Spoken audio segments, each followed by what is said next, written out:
ঢাকা রেঞ্জের কোনো পুলিশ সদস্য যদি কোনো ধরনের অনৈতিক ও অপেশাদার কর্মকাণ্ডের সাথে যুক্ত হয় তাদেরকে বিন্দুমাত্র ছাড় দেওয়া হবে না। ঢাকা রেঞ্জের জনগণের জন্য টক টু ডিআইজি নামে একটি মোবাইল অ্যাপ চালু করতে যাচ্ছি, যার মাধ্যমে ঘরে বসেই মোবাইলের মাধ্যমে যে কোনো অপরাধের তথ্য বা সাহায্য প্রাপ্তির জন্য আমাকে জানাতে পারবেন। অ্যাপসে যারা তথ্য দিবেন অবশ্যই তথ্যদাতার পরিচয় আমরা গোপন রাখব। শীঘ্রই অ্যাপসটি চালু করে আপনাদেরকে জানানো হবে। প্রিয় সাংবাদিক ভাই ও বোনেরা, ঢাকা রেঞ্জের আওতাধীন থানা, ফাঁড়ি, সার্কেল অফিস, এসপি অফিসে কোনো রকম অন্যায়, অবিচার ও দুর্নীতিকে প্রশ্রয় দেওয়া হবে না। ঘুষ বাণিজ্য, বদলি বাণিজ্য আমার রেঞ্জে বরদাস্ত করা হবে না। যে কোনো ধরনের চাঁদাবাজি কঠোর হস্তে দমন করা হবে। আপনারা জানেন আমরা জনগণের নিরাপত্তা দিতে এসেছি।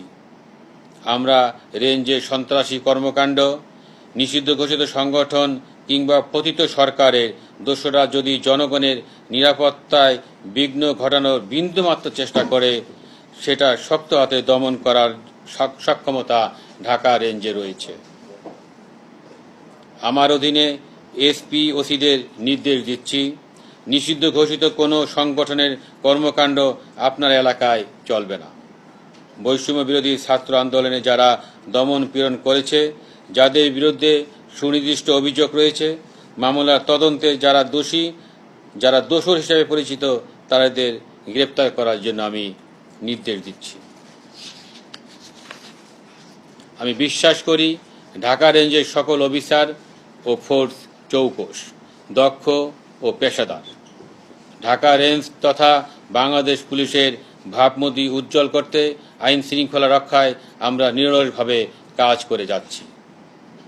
আশ্বস্ত করে বলতে পারি, সরকার আমাকে যতদিন ঢাকা রেঞ্জের ডিআইজি হিসাবে দায়িত্বে রাখবেন ততদিন ন্যায় নীতি, নিষ্ঠা ও সততার সাথে দায়িত্ব পালন করে যাব, যার প্রতিফলন আপনারা আমার আগের কর্মস্থলেও দেখেছেন। অন্যায়ের সাথে কখনো আপোষ আমি আগেও করিনি, বর্তমানেও করব না, ভবিষ্যতেও করব না। সাধারণ মানুষ যেন সুবিচার পায়, অন্যায় জুলুম থেকে বাঁচতে পারে সেটি নিশ্চিত করা হবে। এমনকি আমিও আইনের ঊর্ধ্বে নই।